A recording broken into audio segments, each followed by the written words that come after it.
The clock of all things allows Subai to upgrade even junk-tier gear into legendary equipment. He had obtained it as a supreme-level reward after clearing the 999th floor of the Tower of God video game. But right after that, he died, only to wake up in another world. To his shock, it turned out to be the very world of Tower of God itself. Combat classes, life classes, job transfer crystals.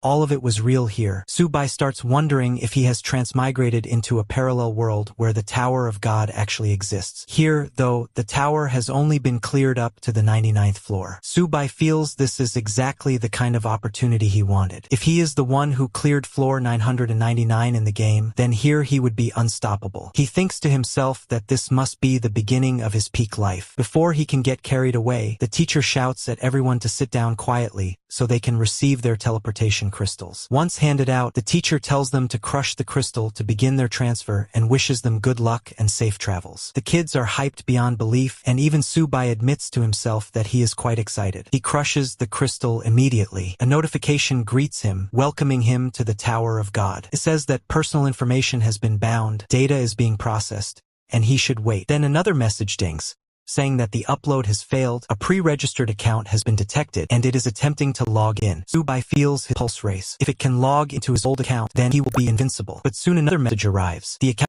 information does not match, login has failed, and the system is attempting to clear data. Subai becomes furious. The thought of his old save file being deleted irritates him more than anything. And sure enough, in an instant, all his progress is erased. After the reset, he is welcomed once more to the Tower of God. He immediately recognizes the beginner town, the place where all new players gather to buy gear and supplies before stepping into the tower. While looking around, he receives another system message. Because he had cleared the 999th floor in the original Tower of God, he is being awarded the supreme artifact, Clock of All Things. He mutters in confusion to himself, wondering what exactly this is supposed to be. In the Tower of God, he recalls, items and gear are ranked by color. White for crude, gray for common, green for rare, blue for perfect, purple for epic, and orange for legendary. The Clock of All Things, however, is on a completely different level. This quality is marked as Supreme Artifact, a heaven-tier reward that has no level requirement. This effect is simple yet terrifying. Upgrade. The description says it is a clock that can successfully upgrade anything with a 100% success rate, though it comes with a very small price. The vagueness of the effect makes him uneasy, but since he is just a beginner and doesn't have much to upgrade anyway, he decides to look around town first. He even wonders if the tavern lady here would still remember him. Another announcement shakes the atmosphere. Since Yen Nation was the first to clear the newbie zone, all Yen Nation players are given a blessing. Stats increased by 10%. The crowd erupts in excitement, cheering for Sword God Lin, who had cleared it first. Subai checks his own stats and thinks aloud that since the Tower of God is now real, they can no longer treat it like a simple game. If someone dies here, they really die. Still, he notes, a 10% stat boost at the beginner stage is incredibly useful for job transfers. Then he remembers his supreme artifact. If it really works, even junk-tier gear can be upgraded straight into legendary. He tests it on his noob equipment. To his amazement, it succeeds. The Clock of All Things truly upgrades items at a 100% success rate. He stares at the newly transformed legendary gear in shock. Just as he is starting to feel overjoyed, another notification cuts him down. The system tells him that the action has failed due to insufficient coins. Subai suddenly realizes the harsh truth. He is completely broke. With a heavy sigh, he admits to himself that the first step in this world is not about conquering the tower, it is about making money. After all, in the Tower of God, money solves everything. At the Tower of God, beginners gathered in the thousands. The first announcement hit them like a hammer. Their beginner protection would only last 7 days. 7 days. Fail to change your class in that time, and you're expelled from the tower. That was why every newcomer's top priority was simple: level up fast and get a class change crystal. Some were even willing to buy one from others at ridiculous prices. The crystals were that valuable. Even so, countless beginners were eliminated every single year. Inside the tavern, Subai leaned closer to the counter. He told the tavern lady that he had a few cocktail recipes and wanted to know if she was interested. One of them, he explained, was called Rare Beast Blood Wine, a drink so addictive it would keep customers coming back again and again. The tavern lady gave him a sharp look. She warned him that he'd better not be joking. Subai calmly offered to sell the recipe for 5 gold coins. He promised there was no trick involved. After a moment's hesitation, she agreed. 5 gold was nothing if the recipe was real. Still, she warned him that if he was lying, he wouldn't survive the consequences. Subai wasn't worried. He knew the recipe was genuine. It was only a basic tier 1, and he had knowledge of far better recipes tucked away in his mind. 5 minutes later, gasps filled the tavern. The wine glittered in the glass like a glowing red crystal. Everyone stared, wide-eyed. Then the crowd went wild. People pushed and shoved, fighting to get a sip. Exactly the reaction Subai had expected. The tavern lady tried it herself. Her eyes lit up. She immediately asked how many recipes he had, saying she wanted every single one. Subai chuckled. He told her he had 5 recipes in total, and since they now knew each other, he'd give her a discount. 20 gold coins for all of them. The tavern lady grinned. She told him he was quite the man, and that she was starting to like him. 20 gold coins in a single deal. Considering 1 gold meant 100 silver, and 100 silver meant 10,000 copper,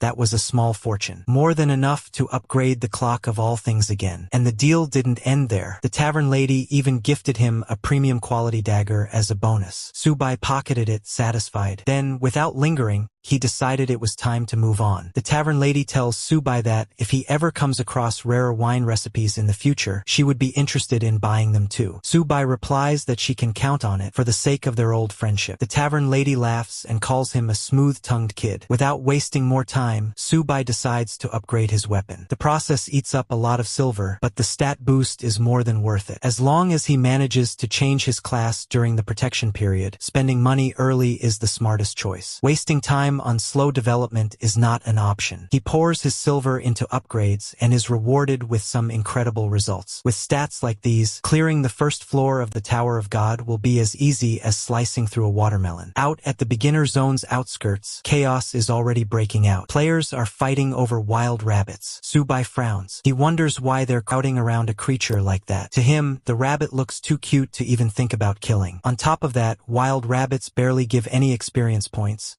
Not to mention they don't even drop copper coins. But when the other players notice him walking closer, they start shouting at him. They tell him not to go into that unguarded area because it's dangerous. Subai doesn't understand what they mean by unguarded area. And then, without warning, a snake bursts out. A wind serpent strikes at him in an instant. One of the players panics and yells for Subai to watch out and come back quickly. He shouts that it's a wind serpent, one of the most dangerous monsters for beginners. Subai only smirks. He mutters that a tiny serpent like this isn't even enough to get stuck between his teeth. With one swift strike, he kills it instantly. The crowd freezes in shock. They whisper in disbelief, asking how he could possibly kill a level 1 wind serpent so casually. Subai waves it off and says there was nothing difficult about it. It only took a flick of his hand. Still, the other players keep warning him. They remind him that if a wind serpent lands a critical hit, it can kill a beginner instantly. With their weak gear and low stats, none of them could survive it. Dying once in this world means being gone forever. Subai just tosses a few copper coins toward them and thanks them for the warning. He tells them to take care of themselves too. The players wish him luck as he walks away, though once he's gone, their tone changes. They whisper to each other about how reckless he is. One of them complains that he even tried to help Subai but got brushed off coldly. He mutters that Subai will probably be dead in 5 minutes anyway. Meanwhile,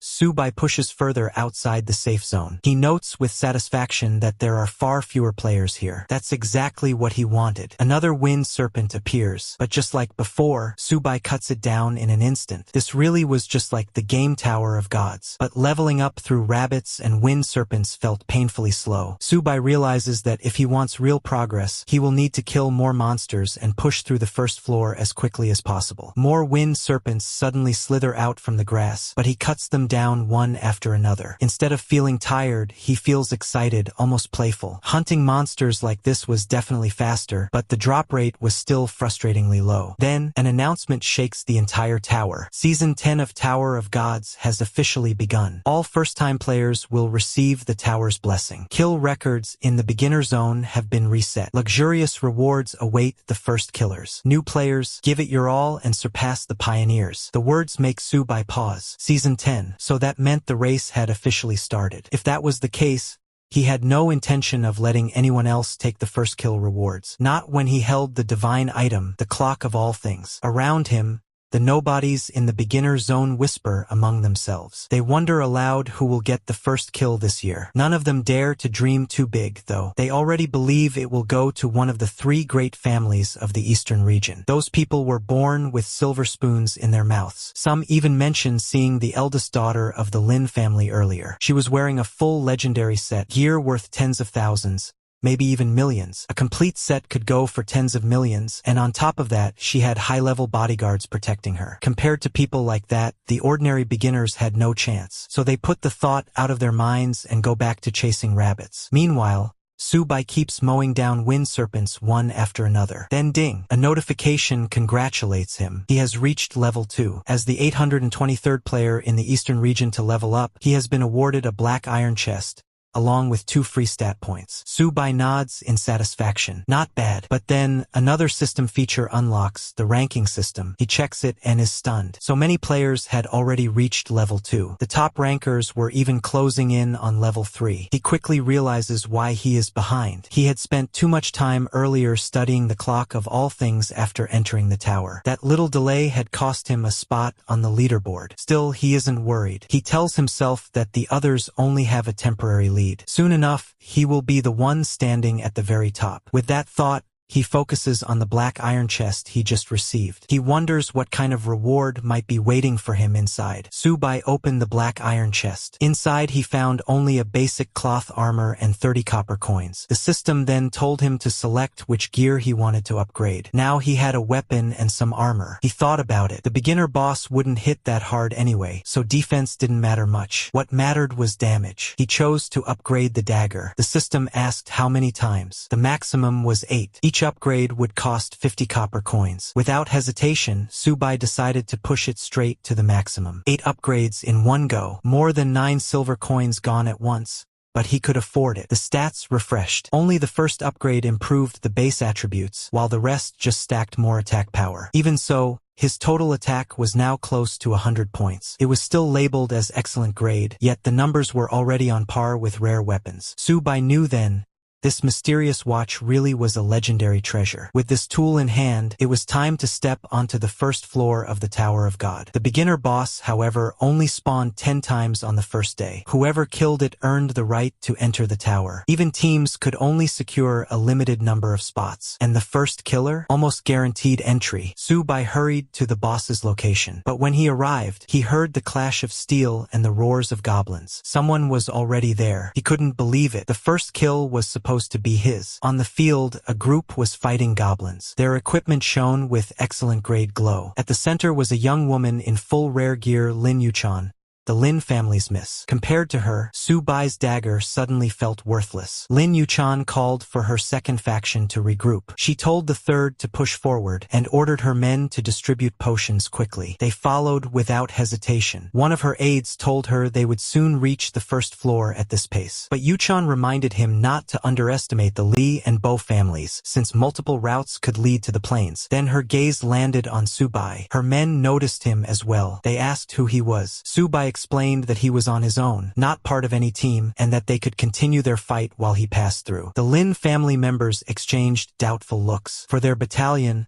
fully equipped, it had taken half an hour just to clear the forest. Yet this young man had arrived alone? It didn't add up. Her aide warned Yuchan that Subai was trying to use their fight as cover to slip past and steal the boss. Yuchan immediately gave new orders. She told her 3rd battalion to cut potion use, and instructed them to coordinate with the 4th to stop Subai with everything they had. She wasn't about to let anyone take her first kill. The soldiers turned toward Subai, ready to block his way. Subai only sighed. To him, they were nothing but a nuisance. Subai frowns and tells them they're already fighting their own monsters, so why bother dragging him into it? The Lin family's assistant only sneers. In his eyes, Subai is just a level 2 rookie. He can't understand why this kid dares to resist. The man orders the soldiers to get rid of Subai quickly. He insists they cannot let the young miss lose her chance at the first kill. The troops rush forward without hesitation. Subai doesn't even feel threatened. Instead, he decides to toy with them for a while. Arrows whistle toward him. With a flick of of his dagger,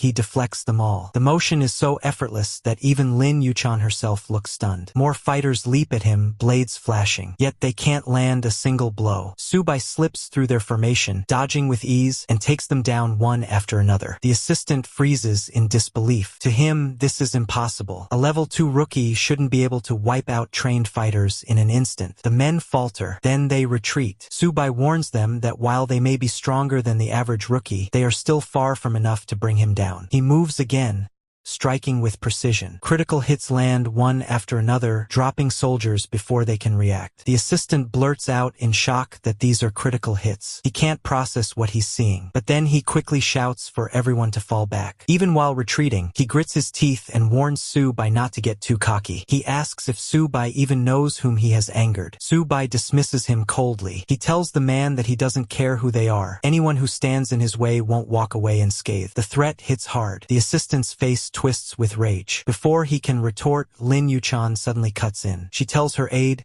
Zhang Fei, to shut up. Then she looks at Subai and calmly suggests that perhaps they should make a deal. Everyone is stunned when Lin Yuchan suggests making a deal. Subai narrows his eyes, curious about the details. Yuchan studies him carefully. He arrived alone, yet from the way he fought earlier, he is clearly no ordinary player. She tells him that there can be no understanding without a fight and asks him to name his price. Her assistant, Zhang Fei, looks uneasy, but Yuchan silences him. Delaying their progress in the Tower of Gods would bring real consequences, and she knows very well that Zhang would never be able to shoulder that responsibility. Subai finally speaks. He tells them that the matter is settled. He guarantees he won't attack again. In return, they must pay a protection fee based on headcount, 1 silver coin per person. To him, that is a fair price. Zhang explodes in anger, demanding to know if Subai is dreaming. But Subai only replies coldly that this is the cost of keeping their lives, and asks if anyone has any objections. Once again, Yuchan cuts Zhang off. She accepts Subai's demand, but instead offers him 3 gold coins, saying he can consider the rest a token of friendship. She also asks him to add her as a friend. Subai then tells her that to add her as a friend, 1 more gold coin is required. To everyone's disbelief, Yuchan agrees. Those behind her clearly dislike the arrangement, but none dare to oppose her decision. Zhang mutters that this stranger is blatantly exploiting the situation. Ignoring him, Yuchan proposes something else. She suggests that Subai join them to hunt the beginner area boss together, so they can claim the first kill reward. Subai thinks to himself that the first boss in the eastern beginner area must be very important to her. He agrees, but adds a condition.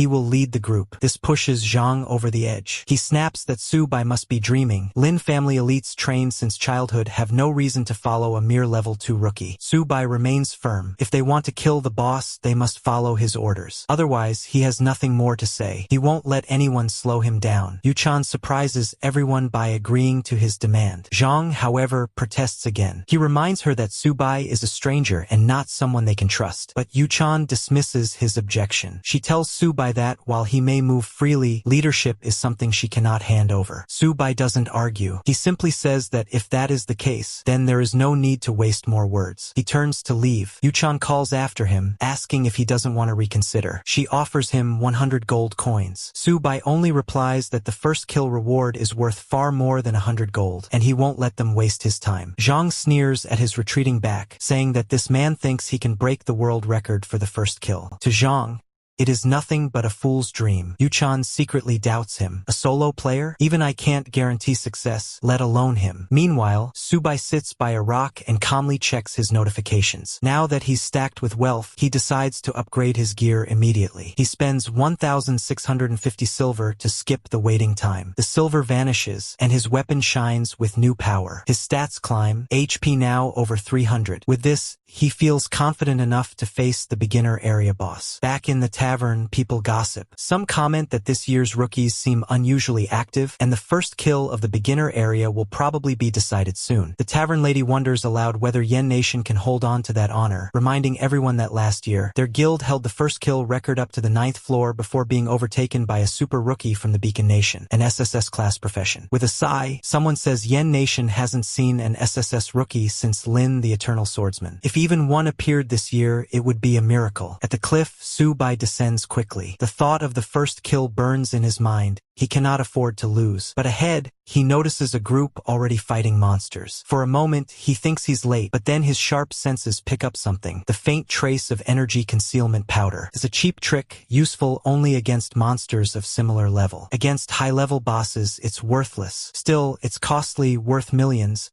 And seeing it here tells him the enemies are well-funded. Dozens of fighters struggle against mobs while their leader watches from behind. Subai is relieved. The boss hasn't been provoked yet. If it had, he would have to wait an hour for respawn. One of the group members notices him and asks if they should stop the newcomer. Their leader, Wang Zishi, the legitimate son of the Wang family, one of the three great families of the eastern region, waves him off. To him, Subai is just a lone wolf. Li Yura, daughter of another great family, sneers that this fool dares to covet what isn't his. But the sneers fade when Subai ignores everyone and heads straight for the boss. The Goblin King roars to life as Subai closes in, a notification flashing in his vision. Beginner area boss, Goblin King. The others wait for the slaughter, certain the monster will crush him. Wang Zishi smirks, saying there's no need to interfere, and Li Yura agrees, dismissing him as trash. Then the fight begins. The Goblin King swings his massive club, but Subai slips past with ease. His dagger flashes, landing a critical hit that tears away over 100 HP in one strike. The king howls in pain, but Subai calls him nothing more than a barking dog and continues. Another critical hit slashes across the monster's chest, another 100 HP gone in seconds. The crowd stares in disbelief. The Goblin King's weak points, chest, lower back, and eyes, are being exploited flawlessly. They can't believe what they're witnessing. A level 2 rookie standing toe-to-toe with the area's strongest monster, parrying its blows and landing devastating counters. Even Li Yura is stunned. None of them expected this lone stranger to last more than a few seconds, let alone overwhelm the boss. The lady turns to Brother GC and asks what is wrong. Brother GC replies that he cannot understand how Subai is using Flash Step, since all three of his attacks have been critical hits, something that should not even be possible. Flash Step is a high-level technique that even top players rarely manage to use, so this sight leaves everyone unsettled. They begin debating what to do next, wondering if they should take him down right away. But Brother GC tells them not to rush. No matter how strong Subai looks, there is no way he can finish the boss in a single strike. He reminds them of the mantis and cicada proverb, saying that they should wait until Subai is nearly at his limit, then strike when the opportunity is perfect. Meanwhile, Subai continues the fight with the Goblin King. He tells himself that defeating this opponent will be no harder than chopping vegetables. The monster swings at him again, but Subai answers with another precise slash that lands as a critical hit. He remarks mockingly that screaming will not help the Goblin King, and then strikes at its kidneys. The monster howls in pain, but this time the roar sounds different. Subai quickly realizes the boss might be summoning reinforcements. The other spectators soon notice it too. Just when they thought the battlefield was almost cleared, more goblins begin to appear. The lady points out that the boss has summoned goblin guards. Brother GC immediately orders everyone to switch into assault formation and break through the encirclement. His teammates rally behind him, encouraging each other to give it their all. The lady, frustrated, wonders aloud if these endless goblin guards are appearing because of Subai. Brother GC ignores her complaint and gives another command, telling everyone to clear a path for him. His teammates respond with determination, saying they will get him through and urging him to take the lead. Another member adds that they will carry him forward, all shouting encouragement for Brother Wang to push ahead. In his own thoughts, Brother GC believes there is still time. With Subai's damage output, there is no way he could possibly deplete the boss's remaining health instantly. By using a magic scroll, Brother GC is certain he can secure victory and claim the first kill in the eastern zone for himself. He vows not to let anyone else steal that glory. But Subai also sees through their scheme. He understands that they are planning to strike at the last possible moment to steal his achievement. He notices that they have even brought along a mid-grade magic scroll, proof that this is indeed a wealthy rival trying to overpower him. Still, Subai feels a surge of defiance and tells himself that he wants to see them try. At that moment, Brother GC declares that Subai will be destroyed along with the boss. He then activates the mid-grade flame burst scroll, unleashing a massive explosion across the battlefield. Everyone around begins cheering, believing that their leader has finally done it. They praise Brother GC as awesome and assume the victory is his. But the supposed winner himself grows uneasy. He starts to worry when the system remains silent. Then, with growing dread, he blurts out why the system hasn't announced the result yet. At that very moment, the notification appears. It declares that the East Zone beginner town boss has been defeated by player Subai and encourages everyone else to keep working hard. The news hits the entire crowd like a thunderbolt. Their excitement collapses into shock and disbelief. Many cannot understand how this outcome is even possible. Even brother GC himself mutters that it makes no sense for Subai to one-shot the boss. Subai, standing over the fallen Goblin King, explains coldly. He tells them they are fools for not knowing that fatal wounds can stack damage. He reveals that he deliberately targeted the Goblin King's critical weakness and finished it off when it had only 5% health remaining. He adds that he could have ended the fight earlier, when the boss dropped to 20%, but he waited. Instead, he let the others drool over victory until Wang GC wasted his mid-grade scroll, and only then did he deliver the final blow. With a sigh, Subai remarks that it must hurt to think about losing such an expensive item, one worth thousands of gold, for nothing. For Subai, this is more than just a victory. He has been waiting for the chance to teach these wealthy player bullies a lesson, those who rely on throwing money around to crush free-to-play players. Now they are the ones humiliated, left only to wait for the boss to respawn. With a smirk, he tells them farewell and walks away. The announcement quickly spreads to the tavern, where players are already buzzing with talk about someone defeating the East Zone's Goblin King. The news shocks them further when they realize the first kill did not go to one of the three great clans. Speculation rises immediately. Some wonder if the East Zone has a hidden noble Su family behind this mysterious player. Others insist that whoever claimed the kill must be a serious contender, perhaps even someone from a secret clan. A few consider that it could really be Subai, but another player quickly dismisses the thought. He argues that Subai is just an orphan and could never surpass the three great families, suggesting it must be another person with the same name. Yuchan, upon seeing the notification herself, is left speechless. She lashes out in frustration and orders her team to advance to the settlement at full speed. Her command is met with an immediate, unified response of agreement from her people. Meanwhile, Brother Wang's anger burns hotter than ever, now fully directed at Subai.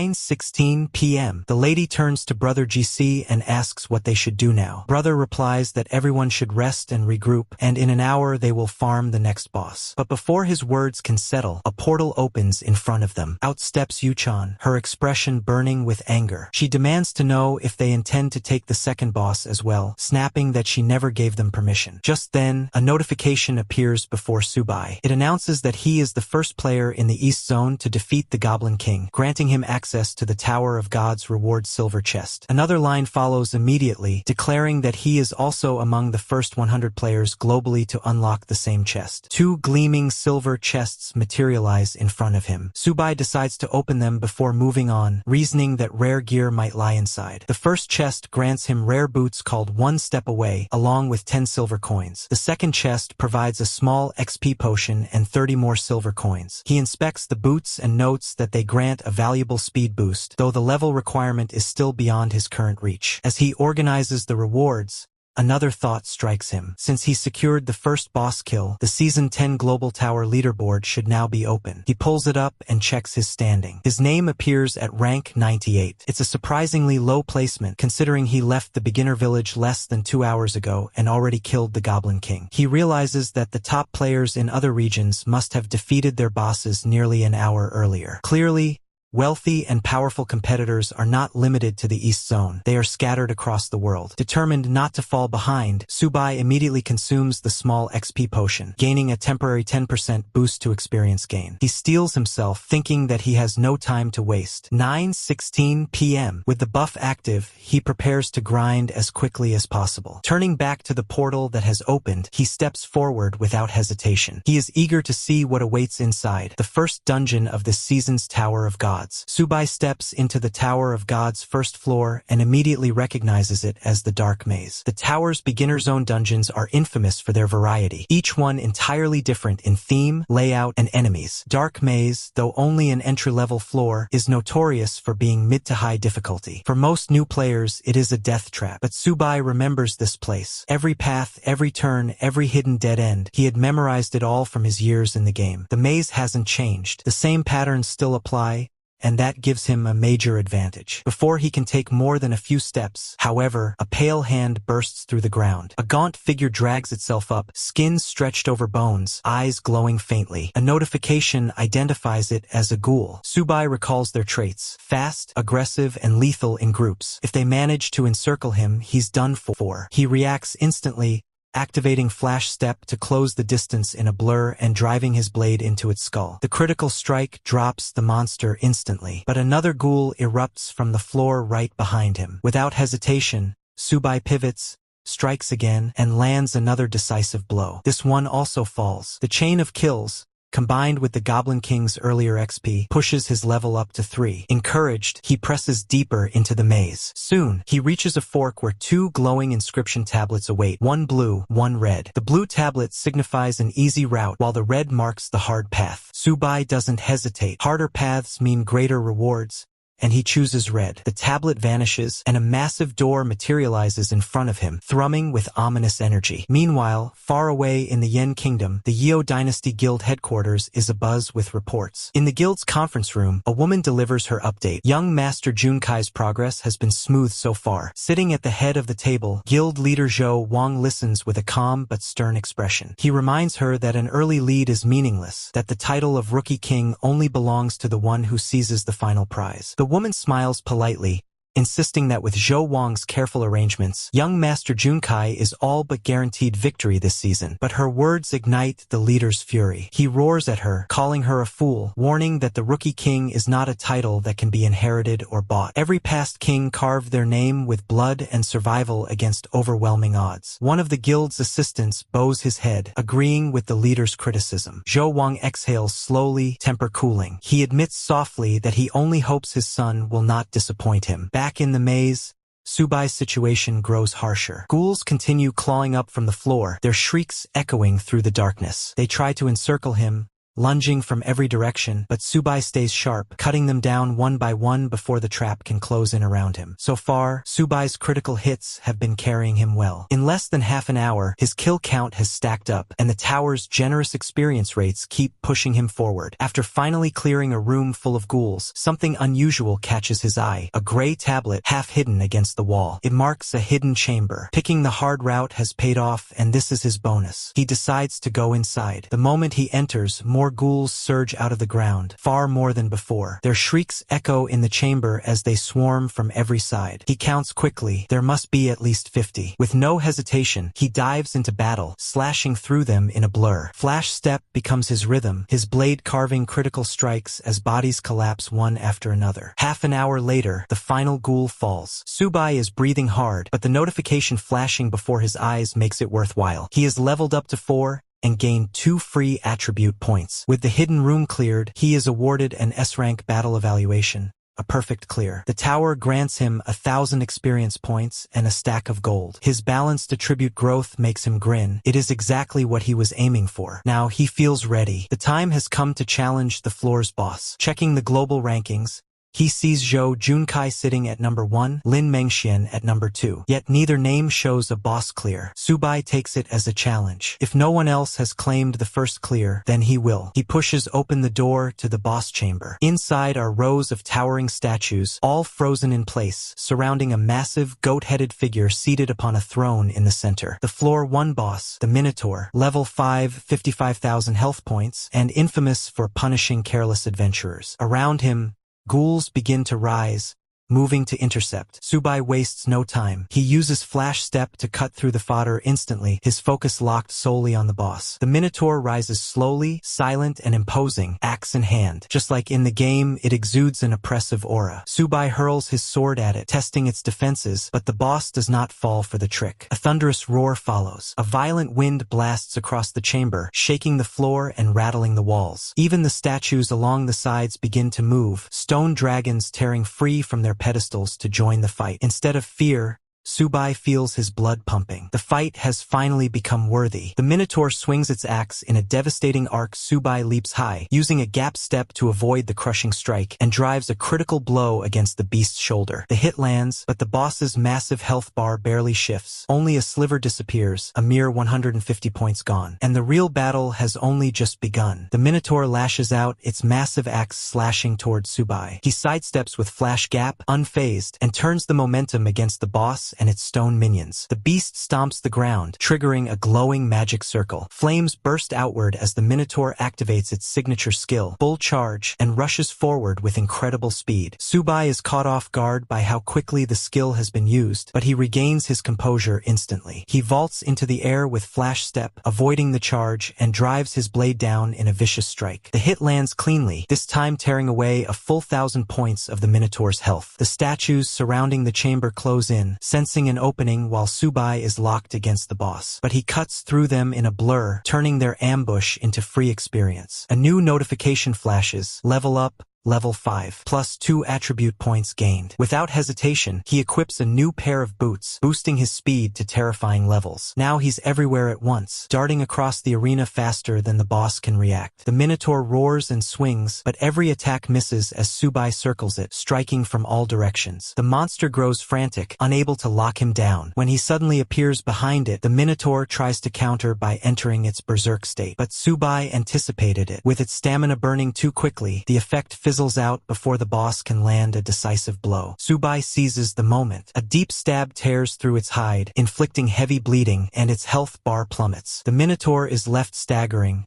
an easy target. Subai presses in mercilessly, delivering a final critical strike that rips away 3,000 HP in one blow. The towering beast collapses onto the stone floor, its body dissolving into motes of light. The tower's system flares with a congratulatory message: Boss Minotaur slain. Tower of Gods, Floor 1 cleared. His reward, an entry ticket to Floor 2. The system congratulates Subai once more. A notification announces him as the first player of Season 10 to slay Floor 1's boss, granting him a golden treasure chest, a beginner's experience orb, and gold coins. For him, this pace is acceptable, neither too slow nor rushed. In the past, he would have cleared a floor in half an hour just to move on. But this season, he knows resources and experience are worth more than raw speed. Elsewhere, a massive explosion rocks the battlefield of the Zhou dynasty. Junkai, armed with his father's perfect-grade weapon, the 10,000 Calamities Annihilation Cannon, remarks on its destructive power. The weapon is brutally effective, though costly to use. Confident, he prepares to continue his bombardment until a sudden notification freezes him mid-action. The system declares that player Subai has broken the first clear record, officially clearing Floor 1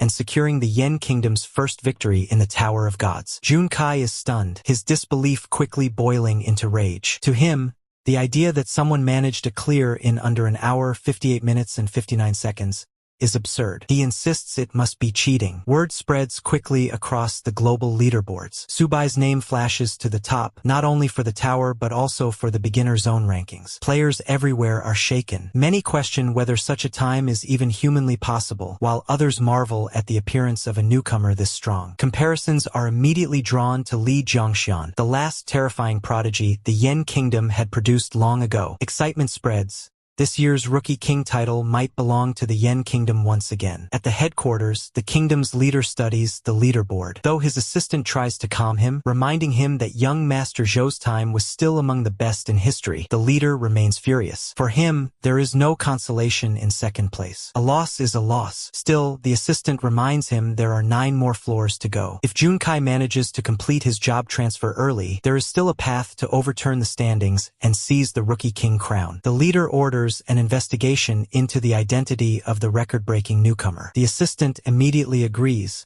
hurrying to carry out the command. Elsewhere, Yuchan sends a direct message to Subai. She first questions if he was the one who interfered with Wang Jiqi and Li Yuran's boss kill, then acknowledges that he has truly seized the world's first clear record. Finally, she offers an invitation. If he is interested, the Lin family would gladly welcome him as an ally. Standing near the portal, even she admits that they had underestimated him. Meanwhile, Subai stands before the golden treasure chest, the kind that only appears for first boss kills and major events. As the very first chest of the season, he knows it must contain something extraordinary. When the lid opens, golden light floods the chamber. Inside lies a perfect-grade item, the golden hoe. Subai stares in surprise, wondering if this could be the legendary version he once heard about, an item of immense value in the later stages of the game. Alongside it rests a beginner's experience orb. Using the orb immediately rewards him with 60,000 experience points, pushing his level up to 6. Without hesitation, he spends 3,280 silver to skip upgrade times, enhancing his equipment on the spot. The stat increases feels satisfying, and the temptation makes him upgrade again, laughing as his power continues to surge. With preparations complete, Subai steps toward the portal. He sets himself a small but ambitious goal: clear the first 10 floors within 24 hours. The scene shifts to the Naka Desert, where he materializes on floor 2. His trial progress is currently at 0. A timer begins to count down, 1 minute until the dungeon officially starts. The rules here are simple but grueling. Survive 10 waves of monster invasions. Too slow, Subai thinks. If he wants to maintain his momentum, he'll need to find a way to force the monsters to spawn faster. Just as the countdown continues, a sudden threat emerges. A sawtooth lizard appears right behind Subai, but it isn't alone. Dozens more follow, crawling out to surround him. Even faced with this sight, Subai only feels impatience. The pace is too slow, the waves waste his time. If he lets them drag on,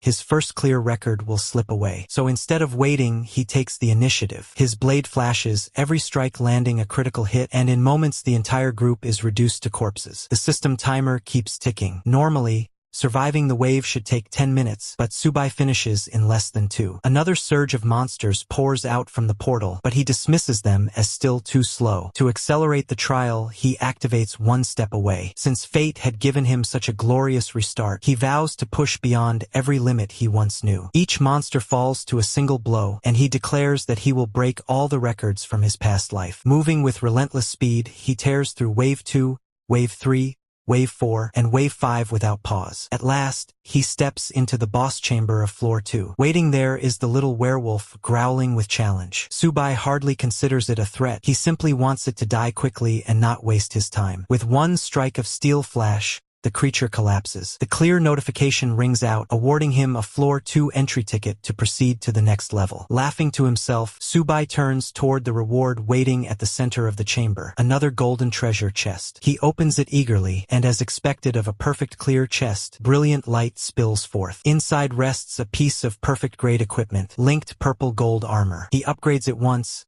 careful not to push the level too high, or else he won't even be able to wear it yet. The cost is steep, draining a good chunk of silver, but when the upgrade completes, the armor's glow eclipses everything else in his inventory. As expected of perfect-grade gear, it radiates unmatched quality, making every other item seem second-rate by comparison. Using the novice experience orb, he gains 50,000 experience. A notification pops up congratulating him for reaching level 7, and awarding free attribute points. Not bad at all. Subai figures this should be enough to handle floor 3, so he moves forward. But just like that, over 100 gold coins vanish. He realizes he really needs to start earning faster. Stepping into the portal, he enters floor 3, the Silken Cavern. A huge horde of monsters rushes toward him. Rats, massive spiders, all kinds of creepy crawlies. Subai laughs, calling them little cuties as he slashes through them instantly. A few other players are battling a giant boss here, but Subai barely glances. He tests it with his 10,000 annihilation cannon, noting the boss isn't much of a challenge. Notifications confirm his success. He's congratulated for slaying the Minotaur and clearing floor 1. He receives a floor 2 entry ticket. His clear time is 2 hours, 25 minutes, 30 seconds. Subai exhales, telling himself it was intense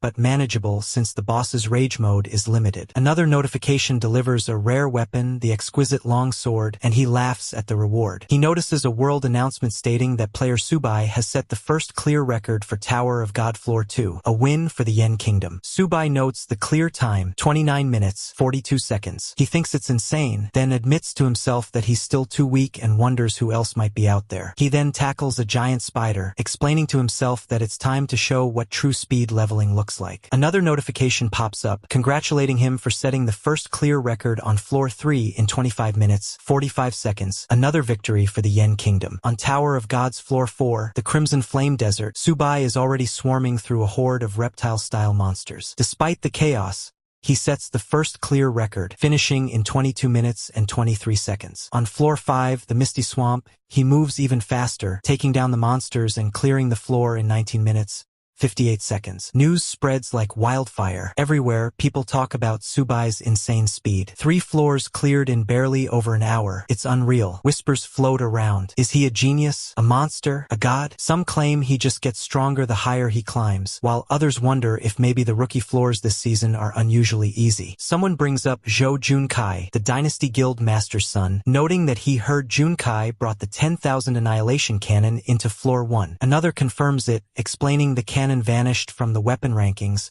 probably melted down into a newbie weapon. Yet everyone wonders if Subai somehow snagged an epic-grade weapon for himself. Later, in a strategy group meeting, a cluster of Yen Kingdom elites stands around. Pai Lingxiu comments on how intriguing Subai is, while Nancian adds that his background is a complete mystery. No parents, no backing, and at school, his combat class scores were unremarkable. Pai Lingxiu wonders aloud if Subai might have discovered something extraordinary in the tower. Nancian points out that even for the first-tier strategy group, epic-grade gear is incredibly rare. Only about 10 exist across the entire Yen Kingdom. She teases that Subai must have some nerve, being one of the top 5 assassins and already coveting a kid's weapon. Another member notes it's easy for her to say, considering she wields the silk-tasseled Fire Phoenix Spear, while most in the group don't even have a full set of perfect grade gear. The discussion escalates until the strategy group captain, Su Kong, steps in, frustrated, telling everyone to calm down. Captain Kong tells the group that if Subai comes out without pulling an S rank or higher job transfer crystal, they should try to buy his epic weapon. But if he does pull one, they'll invite him for a strategy group trial. One of the members cautions the captain, saying the second-tier team is essentially a reserve squad,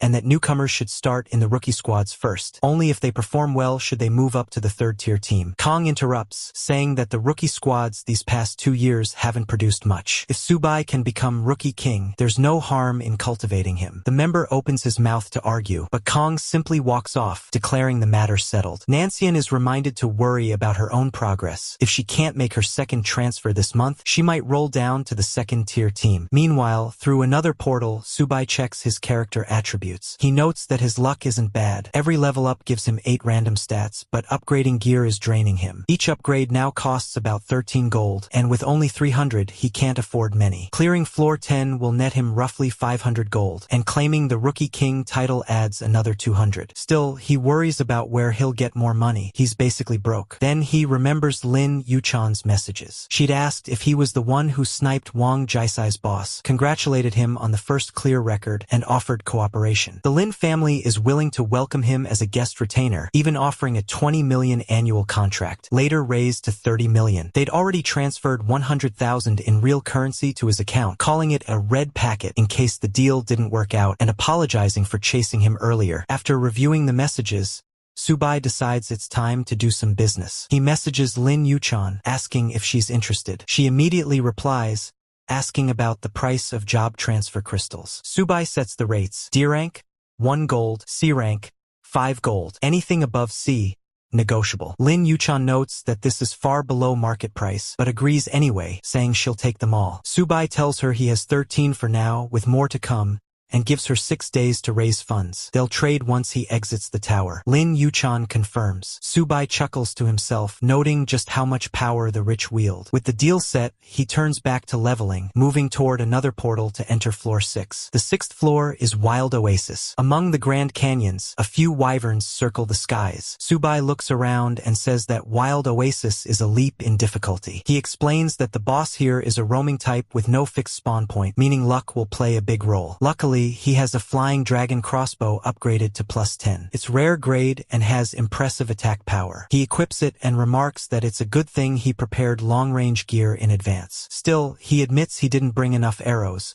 so he will need to use them sparingly if he wants to keep up his pace. With the great grade crossbow in hand, he moves forward. Soon, a monster comes flying straight at him. For Subai, This is the perfect chance to test his new weapon. The creature is down before it realizes what's happening. One after another, the monsters try to strike from different angles, but his bolts hit with sharp accuracy, taking them out instantly. When a few sneak up behind him, Subai reacts immediately. He spins and lands precise shots in a full sweep, clearing them as well. Once the area is quiet again, he nods in approval. He says that the weapon's effect is solid, and the arrows can even be reused if he's careful. That should be enough to last him at least 2 or 3 more levels. Feeling satisfied, he adds that he will sell it to Lin Yuchan when the opportunity comes. He then recalls that the boss should be wandering north along the water source. He follows the stream and hears the sound of rushing water. Smiling, he says that it must be the river. But instead of the boss, he finds a group of amphibious monsters waiting for him, murlocs. They are ordinary but dangerous, each at level 9 with 70 attack, 45 defense, and 400 HP. Their skills include bite and fish shoot. The moment they notice him, the fight begins. Before the murlocs can launch a single attack, Subai's bolts cut them down in rapid succession. The ambush is so sudden that they have no chance to respond. When the last one falls, the loot drops onto the ground, 20 copper coins and, most importantly, a B-rank job transfer crystal. A system notification prompts him to pick it up. He laughs to himself and says that the rumors about this floor's high drop rate seem to be true. Without wasting time, he lists the crystal for bidding, curious to see how will the response be. Lin sees the trade request and remarks that, as expected of Subai, he is very efficient. She offers 10 million in cash, along with 100 gold coins as the highest bid, plus another 1 million cash. Subai agrees, and Lin responds that they have a deal. With the transaction done, Subai keeps on hunting monsters. As he continues, he notes that this way of making money is not slow at all. Then he hears something different. This time, he is sure the sound belongs to the boss. He heads toward it and comes face to face with the oasis fish monster, Ellie. At first sight, he observes that the creature looks quite unique. With a confident grin, he mutters that he will play with it. But the boss has no intention of playing. It roars furiously and charges. Subai reacts instantly. He leaps upward with his flash gap skill, fires his crossbow midair, and lands 3 critical hits, each inflicting over 1,000 damage. Enraged, the boss hurls its weapon, but Subai dodges effortlessly. He taunts the monster, saying it is still as stupid as ever and has made no progress. He then unleashes another barrage, this time slamming critical hits straight into its face, dealing over 3,000 damage in total. A system notification chimes, congratulating him on defeating the oasis fish monster and clearing the 6th floor of the Tower of God. He receives an admission ticket to the 7th floor. Since he is also the first player to defeat the oasis fish monster in Season 10, he is rewarded with 1 gold chest, 1 novice experience orb, and 50 gold coins. His clearance time is recorded at 1 hour, 58 minutes, and 59 seconds, setting a new first clear record for the 7th floor. He also earns the title Murloc Hunter. Though he admits the level took more time than expected, he feels the extra rewards are worth it. 5 silver treasure chests appear around him. One after another, the notifications inform him of the loot: 10 small blood replenishers, 5 gold coins, 50 silver coins, and a piece of excellent grade equipment, the fish demon gauntlets. He also acquires 10 small experience potions and 30 copper points. Looking over the rewards, he mutters that the drops are not extraordinary but still better than nothing. Examining the fish demon gauntlets, he decides to upgrade them. After enhancing them to +8, he equips the gauntlets and notes that their properties are impressive enough to use for now. With his new gear in place, Subai heads toward the portal leading to the 7th floor. He sets his sights on a clear goal: to conquer the first 10 levels within 20 hours. He tells himself that if he can finish within a day, the Rookie of the Year title will surely be his. But just as he prepares for the next step, a global announcement resounds across the tower. It congratulates player Lin Mengswan for obtaining the S-level profession, Berserker. The news surprises Subai. He winces and admits to himself that he hadn't expected the first S-level player to be Lin Mengswan, wondering how that guy managed to appear so quickly. People everywhere start talking about Lin Mengswan. Many wonder whose eldest daughter she is, since the Lin family from Beijing already has a Lin Mengswan who married Li Jianxian. That Li Jianxian is an invincible figure, ranked number 1 in the world. When the news spreads, most players can't believe their eyes. From their perspective, Lin Mengswan has the potential not only to become Rookie of the Year but maybe even surpass future competitors. After all, someone who climbs to the very top can sometimes outshine even the current first place. If even the second second-ranked player can't deal with such a person, then what hope do the rest have? The shock grows when people realize this Lin Mengswan is actually Li Jianxian's future daughter-in-law. That connection makes her rise even more intimidating because it means Li Jianxian's power and influence will likely back her up. Still, it feels impossible. Subai has already reached the 7th floor, yet she hasn't cleared past the 3rd. But with her pre-job change completed, her combat power will increase dramatically. By the time she reaches level 10, her strength will be undeniable. Some players speculate further. One woman points out that Li Jianxian must have prepared big tricks for her. The king of Zhou handed down his weapons to his son. Meanwhile, someone checks the ranking list. It shows Subai in 1st place, Lin Mengswan in 2nd, and Zhou Junkai in 3rd. Zhou Junkai himself grows irritated as he stares at the board. Muttering to himself, he says it's fine to be behind for now. Once they all reach the 5th floor, he'll make them suffer. Back inside the tower, the 7th floor reveals itself as the Dark Castle. To most, the monsters here are terrifying, but to Subai, they're nothing more than piles of old bones. He remembers their weak spots perfectly and keeps landing critical hits, clearing enemies with ease. It looks like even this floor won't slow him down for long. Elsewhere, on the 4th floor, the Scarlet Desert, Lin Mengswan is pushing herself hard. She refuses to lose to anyone. Even though she has just gained the Berserker rank, she knows she must push past Subai if she wants to secure her place at the top. Zhou Junkai finally reaches the Tower of God's 5th floor, the Misty Swamp. Laughing proudly, he declares that with the Fate Stone fragment, he can finally change his job. A notification soon confirms it. He has obtained an SS-level job change crystal and successfully transferred to the rare SS rank gunner class. But while Zhou is celebrating his breakthrough, Subai is already far ahead. He's battling through the Tower of God's 8th floor, the Abyss of Pain. The grim Reaper-like monsters that lurk here don't stand a chance. Subai keeps landing critical hits, shattering their bones one after another. He even mocks them, laughing as he points out how useless they are since they're nothing more than bone monsters. At this point, only 2 more floors remain before he reaches his goal. Meanwhile, Lin Mengswan, holding 2nd place, is still stuck on the 6th floor. Determined, she tells herself that she will catch up to him no matter what. But fighting the monsters here is no easy task. She realizes she's wasted too much time in the oasis and pushes herself harder, desperate to close the gap. By now, Subai has already entered the 9th floor, Nightmare Town. The place disgusts him. The monsters, the atmosphere, everything feels rotten. He grumbles about how he doesn't even want to stay here longer than necessary, so he rushes forward, clearing enemies as quickly as possible. While Lin Mengswan struggles her way into the 7th floor, Subai pushes straight into the 10th Nightmare platform. There, he finally comes face to face with the floor boss, Nightmare Harms. Subai doesn't waste time. He calls it the Little Nightmare and says this is the final hurdle standing between him and the Rookie King title. The monster roars back, unwilling to tolerate his mockery. But Subai isn't interested in playing around. He charges in, striking directly at its kidneys, forcing the boss to stagger. Nightmare Harms tries to grab him, threatening punishment for daring to desecrate the Nightmare's domain. Subai just scoffs, kicking its hand away in midair. He mocks the boss, saying that trick didn't work before and won't work now, before finishing with a ruthless strike, telling the monster its rightful place is in hell, not standing in front of him. With one massive strike, Subai finally takes down the boss. The monster lets out a pitiful cry, insisting that nightmares are supposed to be invincible and wondering how it could possibly be defeated by a mere young man. Almost instantly, a wave of notifications fills Subai's vision. He is congratulated for breaking the first kill record, clearing the 10th floor of the Tower of God, and securing yet another victory for the Yen Kingdom players. His clear time is recorded at 54 minutes and 23 seconds. The system also announces that he is the very first player this season to conquer the 10th floor. As a reward, he receives a random SSS-level job transfer crystal and, at last, the long-awaited Rookie King title. The title boosts monster hunting experience by 100%, passively increases all attributes by 20, and remains valid until the start of the next season. Subai can't help but feel delighted. He remarks to himself how he has finally achieved both the SSS-level crystal and the Rookie King title, something he never managed to obtain even after clearing 999 levels in his previous life. Looking ahead, he notices the line of gleaming gold treasure chests waiting for him. He decides to open 5 at once, hoping for something worthwhile. From the first,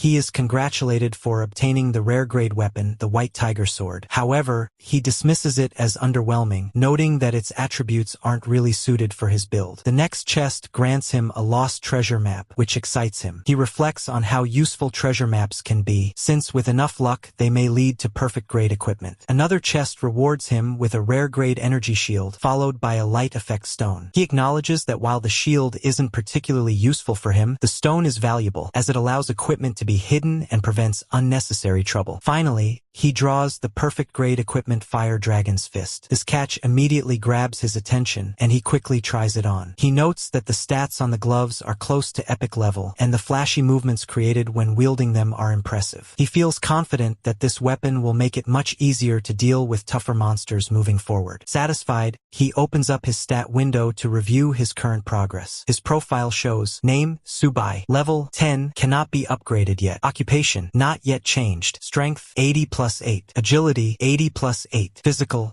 80+8. Spirit, 80+8. Health, 880.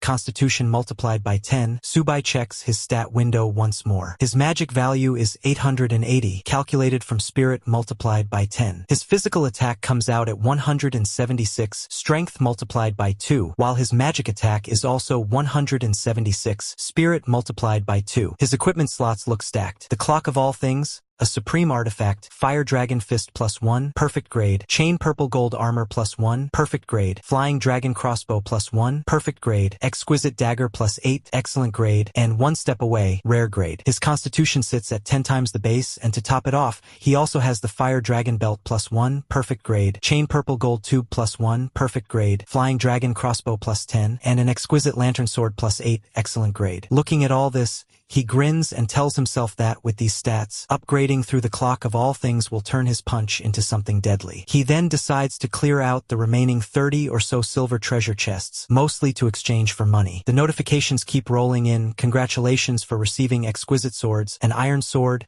moon earrings, 10 small experience potions, 5 gold coins, and even a pair of dark green leather boots. Suddenly, the announcements start booming across the server. The first declares that in the 10th season, player Subai has become the first to clear the 10th floor of the Tower of God, and has officially been awarded the title of Rookie King. Another announcement follows, confirming that Subai cleared the first 10 floors in just 17 hours, 2 minutes, and 34 seconds, completely shattering the historical record. For this, he is rewarded with yet another random SSS-level job transfer crystal. Everywhere in the Eastern District, Xinqing townspeople lose their minds over the news. Some shout in disbelief that an SSS-level crystal has appeared, noting it is only the 10th one since the Tower of God was first established. Others remind each other that the last SSS-level warrior from the Yan Nation was Li Jinxian, now ranked number 1 in the world. Crowds even start praying, asking for blessings upon the Yan Nation. Inside a conference hall, the atmosphere is no calmer. Leaders scramble as the captain demands every bit of information on Subai. He orders Pei Lingxiu to follow up immediately, making sure their team engages him as soon as he leaves the novice area, warning not to let any other squad get ahead. When Pei Lingxiu cautiously mentions that proper recruitment should involve offering conditions, the captain cuts her off sharply. He tells her to forget the negotiations and just use the highest standards of their elite 11th team, pay whatever it takes, recruit him directly into the first-line squad. The captain insists that with Subai on their side, they'll have an SSS-level combatant under their banner. That would put them second only to Li Jinxian's team and elevate their status beyond anyone's reach. Pei Lingxiu finally agrees,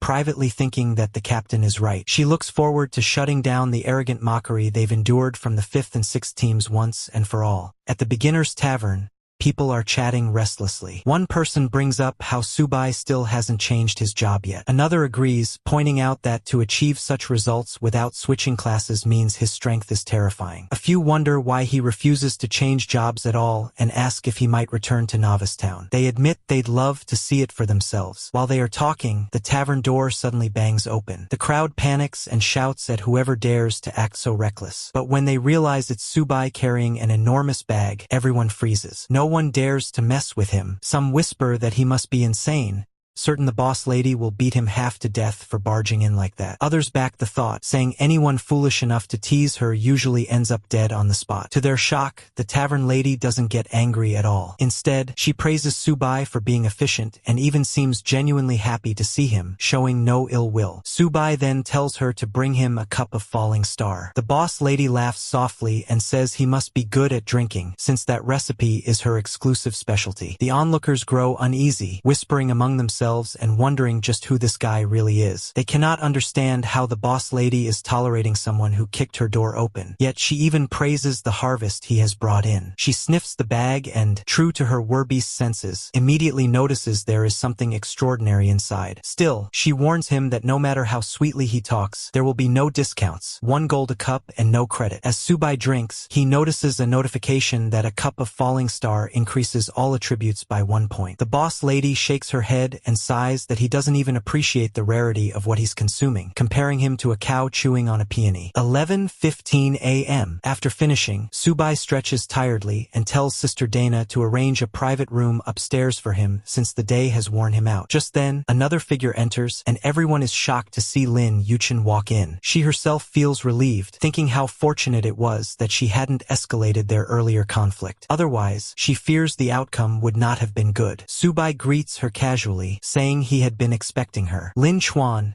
standing beside her, urges her to check the goods. When Lin Yuchen looks inside the bag, she is stunned. She had not imagined it would be packed with so much. In the private room upstairs at the tavern, Subai finally reveals the contents of his bag. The others gathered there are stunned into silence, whispering among themselves and wondering if this might actually be a treasure bag. Subai lays everything out and calmly says that everything they need is right here. The assistant, however, mutters that he's just too good at pretending. Now the real matter comes up, the price. Lin Yuchen cannot take her eyes off the shine of the treasures. Spread before her are an AF level job change crystal, 50 E level crystals, 20 C grade pieces, 30 D grade pieces, and 5 B grade crystals. Every type one could possibly need is there, sitting in plain sight. Subai even mentions that there's a 5-level job transfer crystal if she's interested. Then he casually adds that he also has an S-level job transfer crystal, something he had almost forgotten about. The moment he says it, the room falls into stunned silence. Out of everything he's displayed so far, this single crystal is the most shocking of all. No one present can believe what they're seeing, an actual S-level job change crystal lying right in front of them. 11:16 a.m. Lin Yuchen is speechless as she stares at it. The notification displays the item's information clearly, an S-level career transfer crystal, Mage Scholar. The assistant behind her blurts out in disbelief that this really is an S-level crystal. Lin Yuchen picks it up carefully, holds it for a moment, and feels its power before setting it back down on the table. Her expression makes it clear there's no way she can pass this up. She needs it, and she needs it now. She asks him how much it will take, how much she will have to pay. Subai doesn't waste time. He explains that everything except for the S-grade crystal will be sold at market price. For payment, he wants 10% in cash and the rest in gold coins. On top of that, he will prepare a list of supplies and expects her help in purchasing them. Lin Yuchen nods quickly, confident that such an arrangement won't be a problem. Supplies are the easiest thing for her to handle. Subai then hands over a sheet of paper, explaining that it's the list he wants purchased. A soldier standing nearby accepts it with a nod and says it looks fine. Lin Yuchen then instructs him to head out immediately and begin arranging the purchase. Once the deal is set, Subai leans back on the sofa and tells them that it's time to discuss the S-grade crystal, asking Lin Yuchen to give him a quote. She starts calculating quickly, unwilling to let such a chance slip away, and immediately offers 200 million in cash. The number leaves Subai stunned. He hadn't expected something so outrageous. 200 million? He thinks to himself that it can't really be worth that much. After all, he's already seen treasures of insane value, and this crystal didn't seem on that same level. But Lin Yuchen isn't finished. She explains that S-level job transfer crystals are always in short supply, so her offer is more than reasonable. Along with the cash, she promises 200,000 gold coins and even adds a house in Linfeng City, the first city of the Tower of God. The guards behind her can't hide their shock, muttering that such a property is unbelievably expensive and out of reach for ordinary people. Subai pauses, weighing it all in his mind. The more he thinks about it, the more he realizes the offer is indeed worth no less than what she claims. Lin Yuchen waits quietly for his response, watching him closely. Finally, he says he understands and won't haggle further, only asking if payment within 7 days would be acceptable. For Lin Yuchen, that isn't a problem. She agrees right away and urges him to sign the contract without wasting time. The contract is drawn up and signed, with Lin Yuchen watching every stroke of his pen, as though afraid something might go wrong. When the notification confirms the deal is complete, they shake hands. Subai tells her it's a pleasure to work together, while she replies that she looks forward to their cooperation. With the deal sealed, Subai offers her the chance to say anything else on her mind. Lin Yuchen admits that the entire world already knows he obtained an SSS-level job transfer crystal, and tells him that the Lin group would gladly welcome him. But Subai only waves it off, saying they can talk about it later, since he has no intention of changing jobs right now. This response puzzles Lin Yuchen. She wonders why he wouldn't switch jobs immediately, asking herself if he isn't worried that someone might come and steal it. Subai simply laughs it off, saying he has his own plans, and then excuses himself to return to his room and rest. 11:17 a.m. Meanwhile, the tavern buzzes with gossip. The regulars whisper that this is the first time they've seen the Lin family's eldest daughter act so gentle with anyone, and they speculate about who the mysterious man might be. Some suggest it could really be Subai, but others dismiss the idea, pointing out that someone who cleared the 10th floor of the Tower of God wouldn't be wandering around in beginner's gear. Subai, overhearing the chatter as he walks away, can hear them gradually realizing the truth. Some recognize him outright and exclaim that it really was Subai just now. Still, many remain doubtful, arguing that a player of his level should be draped in luxurious equipment, not dressed more poorly than an ordinary adventurer. Others counter that strong players often hide their identities on purpose, so it makes sense. Even the boss lady joins in, scolding him in absentia. She complains that because of Subai, she's now facing all sorts of trouble that's affecting her business, and insists he must be held accountable. The boss lady heads towards the room where Subai is sleeping silently. She first looks at him and thinks to herself that he is hiding here to sleep. Then, she steps closer and kicks him lightly. Subai, still half asleep, asks in a drowsy voice why she is there and why she is being so loud. The boss lady puts her face close to his and tells him that she cannot do her business properly because of him. She also asks if his name is Nana and warns that he had better find a way to fix the mess downstairs, or else she will kill him. Subai, however, still wonders if Nana is really her name. Then, he pulls out a large pile of gold coins and shows them to her. The boss lady is shocked and surprised after seeing them. Subai asks if that is enough to pay for his room. The tavern lady replies that the amount is more than enough and says she is a professional at solving problems. Still, Subai mentions that he is tired and asks if he can sleep a little longer. He adds that killing people is an option, but the boss lady reassures him that she is not a murderer. Subai then tells her that he has a business deal to discuss. The tavern lady wonders if he has brought her another rare wine recipe. She asks how many recipes he has this time, but instead of a recipe, Subai takes out a crystal. The sight leaves the boss lady speechless. She says he is truly capable and asks if he really obtained an SSS-level job transfer crystal. Subai responds that he plans to begin the God's test. Hearing this, the boss lady finally understands, but she still wonders how he knows about the God's test. Subai explains in his own mind that he has taken the test over 100 times in his past life and, of course, he knows about it. But he does not reveal this to her. Instead, he simply tells her that she does not need to know the details, only to answer his question whether he is qualified. The boss lady explains that the crystal itself is the certificate for entering the test of gods. She says that inside, he cannot gain any gold coins or equipment. There is only one reward, the hidden profession crystal. But she also wants to confirm if Subai is completely certain about participating, because once he enters, the crystal will be consumed and he only gets one chance. Subai thinks about how he failed more than 100 times in his previous life, but this time he is determined not to fail. He tells the boss lady that he is absolutely certain about his decision and asks her to schedule the test. This leaves her speechless, and after a pause, she mutters that if he wants to die, she won't stop him. Subai calmly replies that she does not need to worry, since he has a long life ahead of him and he will not die here. At that moment, the crystal in his hand begins to crack apart. The boss lady takes the crystal bell and says that they are about to begin. A system notification appears, declaring that the god's test has begun, and asks if he wants to enter. It also warns that once he enters, there will be no turning back, so he should consider carefully. A huge magic circle suddenly forms beneath the tavern lady. She once again tells Subai that it is not too late to regret his choice. Subai asks her when she became so talkative, reminding her that she usually was not like this. Hearing this, she angrily kicks him straight into the magic circle, snapping that if he really thinks she is nagging, then he can go to hell instead. With a bang, Subai is pulled into the circle. As he descends, a mysterious voice echoes in his mind, telling him not to use that trick. The boss lady is left behind, frowning as she wonders what that strange message could mean. She mutters to herself that this brat always gives her an oddly familiar feeling. Inside the trial, lava spreads out everywhere. Subai lies on a solid block of ground surrounded by the molten rivers. As he slowly rises, he thinks about how familiar the place feels. He tells himself that he is back in the god's test once again. Looking at the system notification, he confirms that it is exactly the same as it had been in his past life. The message explains that he has officially entered the god's test, and that his equipment and backpack slots have been sealed. All amplifications have been temporarily removed, and will only be restored after passing the test. Subai begins walking forward through the fiery landscape. Along the path, he notices countless skulls scattered across the ground, evidence of those who failed to escape. As he passes them, he reflects that the corpses lying in the dark river are all the remains of men who once had the courage to challenge this trial. Although it seems contradictory,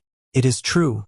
Those brave ones are exactly what he came here to surpass. And in this life, he tells himself it will not end the same way. Subai checked his stat window again and sighed that the bonuses from weapons and equipment were almost non-existent, and even his backpack was sealed. His name was displayed as Subai. His level remained fixed at 10, unchangeable. His occupation had not yet been altered. His strength, agility, physical, and spirit stats all showed at 100. His health stood at 1,000, calculated as constitution times 10. His magic value was also 1,000 from spirit times 10. His physical attack was listed at 200, calculated as strength times 2, and his magic attack was the same, spirit times 2. His gear consisted only of a novice longsword, rough, a novice shortsword, rough, and a beginner's tunic, rough. Even so, Subai reminded himself that at least the golden shovel he had obtained earlier was not sealed by the system. He pulled it out, gripping it firmly in his hands. A new notification flashed before him, warning that a large wave of crypt demons was approaching. All players were instructed to prepare for battle. A countdown appeared, starting at 59 seconds, quickly dropping toward 55. Subai readied his stance,